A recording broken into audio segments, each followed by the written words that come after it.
All right, so in this video, I have a new pair of the Adidas Anthony Edwards ones. I bought these because honestly, they sold out in my size originally, and then I was like kind of hurt because I was like, I really want this colorway. But I'd show you guys these, and really this is going to be a discussion video because I want to discuss with you guys some things about the AE1. But take a look at these things first of all. This colorway is so good. Comes with the extra blue laces in it as well, which is nice because it kind of ties in the back color as well as on the tongue, and obviously little T-Wolves love right there. But this is a crazy shiny colorway, and the reason why I like this one so much is because there was a custom done of the AE1 when it first came out that somebody did in this chromed out look, and now Adidas actually released their own version of it, which I think they did a tremendous job. It looks so good. It's so shiny. But anyways, in this video, I want to discuss the pros and cons of the Adidas Anthony Edwards 1 after a year. It's like been a year since these shoes came out, so we have some pros and cons to discuss. A little bit of discussion about the AE2 speculations that are out there now, rumored for like the October, I guess, release. But it looks like some semi-official images are out there from Sneaker News. But anyways, the AE1 has been out for a little over a year, and they have had a little over a dozen colorways of the mids, which is the original, and then they had low top versions that dropped as well. I did a review on the high and the low top versions also. The low top versions are also a pretty nice combination, and honestly easier to get on your feet than the mids. I did a comparison video on YouTube. If you guys missed that, just type in like Anthony Edwards or AE1 and then heskicks because it should pop up. But the AE1 model has had so much love this last year. The AE1 or Anthony Edwards 1 was actually in a lot of people's top 10 list, #1 spot for a lot of places as well for like new sneakers, sneaker of the year for 2024. So did we overvalue the AE1? Was it right on pace? I feel like this is where brands have had a lot of disconnect. I think that this is why New Balance does such a good job when it has like the 990 V6 as an example. It came out like 4 years ago or something like that.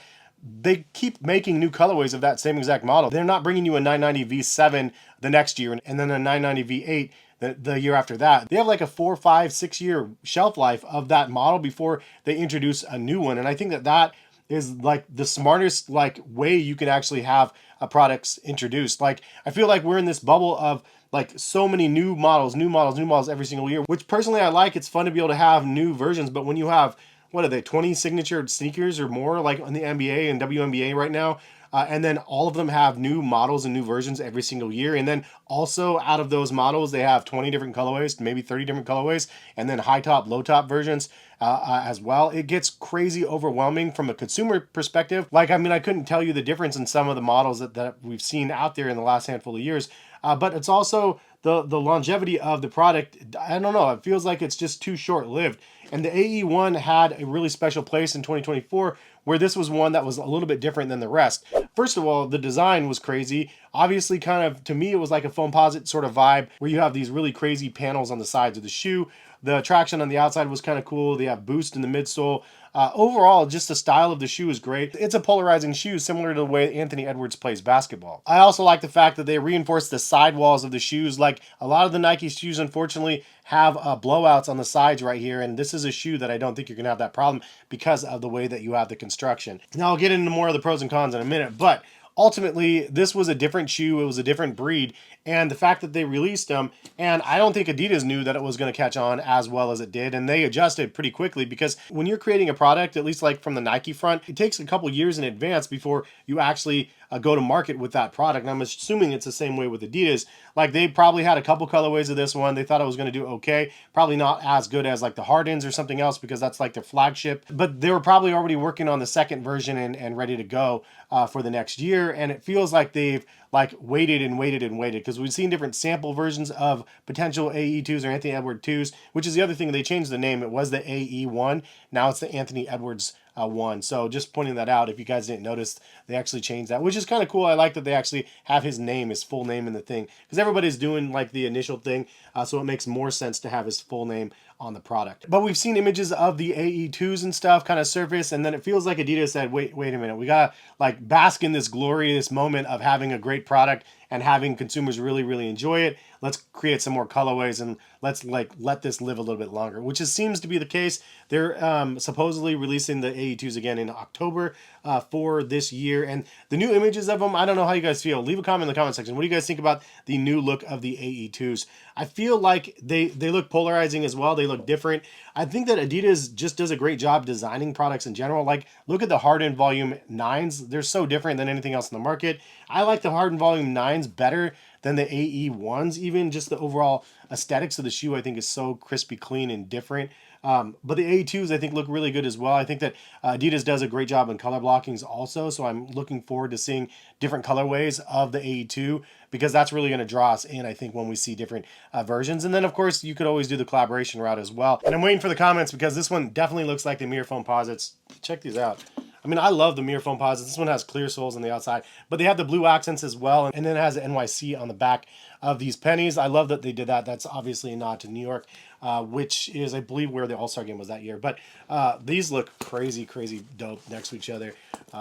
Anyway, I'm so happy that I was able to get these again. They have a couple different sizes available in these. They did pop up like a new size 9.5, which is what I ended up pulling the trigger on. So check the link in the description. It'll take you over to Adidas, and you can try to cop a pair if they have them in your size. Smaller sizes they have, but larger sizes are pretty much gone. They do have lots of other colorways available though. If you guys are interested in the model, you haven't picked one up yet. Also, they have a ton of different low top models as well. Anyways, getting into it, a year after the hype, we have the Adidas AE1 or Anthony Edward 1 pros and cons. Starting off with the pros, the energy behind the Anthony Edward 1s from the Adidas perspective as well as AE himself, like, was just dope. Like the promos that they've had, like the commercials and stuff or whatever you've seen out there, I think that they've just done a tremendously good job on them. I think that the catchphrase "believe that" or whatever is dope, but I like that he's like in front of the camera doing stuff and like actually being an active participant in a product. There's nothing worse than having an athlete have a shoe release and literally don't say any words about the shoe. You don't see any press, you don't see any publicity, you don't see them giving them away, you don't see anything happening to create energy or buzz around their products. And I don't want to point fingers at like Zion or like Luka, but like I guess Luka's done a little bit of things. Giannis at least does like the locker room or the team giveaways, and I saw Dame do some stuff like that too. But I feel like what they've done with this was really special. The Timberwolves even had like an Anthony Edwards Adidas night. So the support behind the releases of the Anthony Edwards shoes have been great. I also think the next pro is the colorways have been really solid. Like obviously I love this one. Storytelling has been pretty good on a lot of them as well. So some of you guys might have seen that the baby blue colorway that was like designed by his best friend or something like that. I think that's a pretty cool one. The peach colorway was like themed for his grandma and stuff. And the All-Star colorway was also another really fire one where it had like the metallic sort of chameleon effect. I really like that one. But I think the next pro is probably one of the most impactful ones, is that they're pretty stylish on and off the court. So on court, like I mentioned, it's a pretty good shoe. You're not going to bust out the seams, which is a plus. But off court, I think they look pretty fire as well. Just the overall design, the aesthetic of the shoe is really eye-catching and appealing. Obviously, you have crazy colorways like this. I will say that the low top just fits me better, like for just casual and stuff. But this one is a size 9.5, and true to size is the way to go for me. But you could see it's so much easier to get on because the tongue is loose. So there's a couple reasons why I like the lows a little bit better. But the fact that you have a basketball shoe that has drawn so much attention on and off the court, it's been something that most brands are like striving to do. Like obviously there's brands like Nike that have their head down on like performance, which is a good thing at the end of the day. Like you want a performance driven pair of sneakers, but you also do want some sort of mass appeal to some capacity. I mean, look at the way the Jordan retros have happened through the years. They were performance driven at first, and now they're casual dailies for a lot of people out there. So I feel like the Anthony Edwards one was probably the best well-received sneaker off court as well as on court from the last year. So that's a pretty big feat for them to be able to accomplish. And the last pro is just the price point. The fact that they're $130 at retail for a really nice looking model. It is different looking. It's fancy looking. It's just unique. Like some of the other models are like $200, $180, $150. $130 is a great entry level price point in my opinion for a pair of sneakers. And even better, the low top versions are only $110. So like that's fire. They haven't been on sale yet on Adidas website. If they ever go on sale, I'm going to be letting you guys know immediately, do a video on it and everything. Because I feel like the AE1 on sale would be fire. But you know, they're going to make their money and they're going to try to make as much as they can right now. I'm curious to see where the the AE2s come in at. Hopefully they're going to be around that same price point, but we'll see. Not everything is sunshine and rainbows, though. There are some cons that you guys have mentioned over on Twitter. Shout out to anybody over on Twitter that replied back to my thread that I posted over there. The first con is just the weight of the shoe. These things are pretty darn heavy. I mean, you want like a pair of sneakers that's going to protect your feet and stuff, but this is pretty significant on feet. Like, obviously you have crazy panels on the sides of the shoes that are pretty hard plastic, but overall I just wish it was just a little bit lighter. The low top might be a better option, again, just because of the weight. And the other con just being how difficult these are to get on, because they are like semi-gusseted, but you do have to kind of pull a bit to get them on, and there's not like a hugest gap right here to slide in your foot. But I had a little bit of a problem getting them on, so that was kind of a pain. And I guess the last con, if you had to really nitpick, is yes, the storytelling on the colorways that we've seen thus far have been pretty good. I would love to see a little bit more colorways, though. I'd love to see a little bit of graphic prints on the side panels as well. I'm thinking Foamposite vibes here from the beginning, so it would be kind of nice to be able to have a pair that has a really crazy like print on the shoe. I'm just thinking outside the box again. All in all, like the AE1 has had a pretty awesome run, and I would love to see it extended a little bit more with some more colorways. I'm excited for the Anthony Edwards 2 though, and to see how it's received. Hopefully we have like a lot of positivity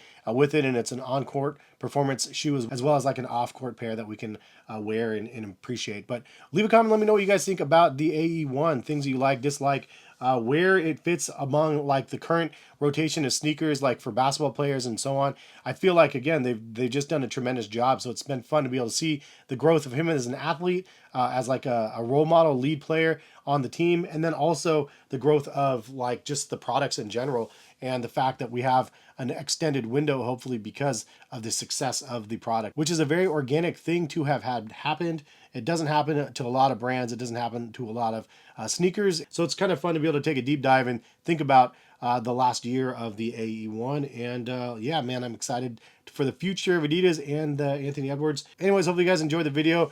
Subscribe if you guys are new to the channel, and maybe if you're interested in buying a pair of them, link in the description, take you over to Adidas. Have a good one. Hopefully see you back on the channel for some more content. All right, peace, guys.